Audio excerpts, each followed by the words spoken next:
Question 6, it says in the diagram below, the graphs of f of x and g of x are given. F of x, you can see, is a hyperbola and g of x is a straight line. And in question A, we are asked to determine the unknowns a, b, and c, which is part of the hyperbola equation. So f of x is equal to a over x plus b plus c.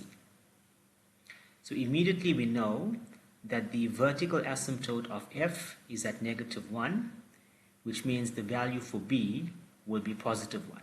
So immediately we can substitute b to be +1. So the equation takes the form f of x is equal to a over x plus 1 plus c. Now c is the horizontal asymptote, which I can roughly draw to be somewhere here.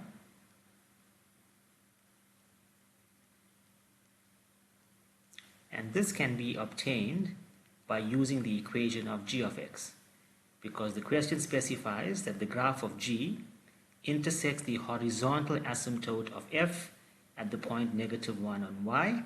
So we simply sub in -1 into the straight line equation and get the value for y, which will be the c value for the hyperbola. So we substitute -1 in the g of x equation. So g of -1 will be 2 into -1 plus 5, and that gives me +3, which means the horizontal asymptote of f of x will be 3, and that's going to be my value for c. So f of x is equal to a all over x plus 1 plus 3.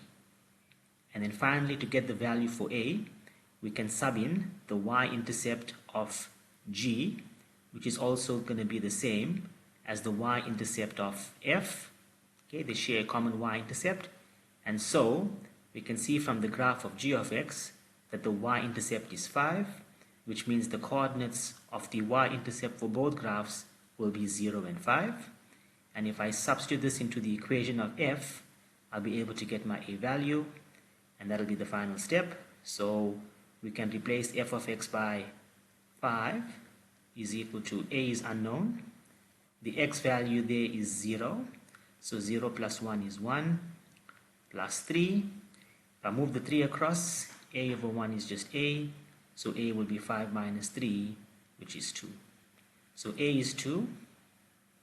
C we worked out to be 3. And b was 1.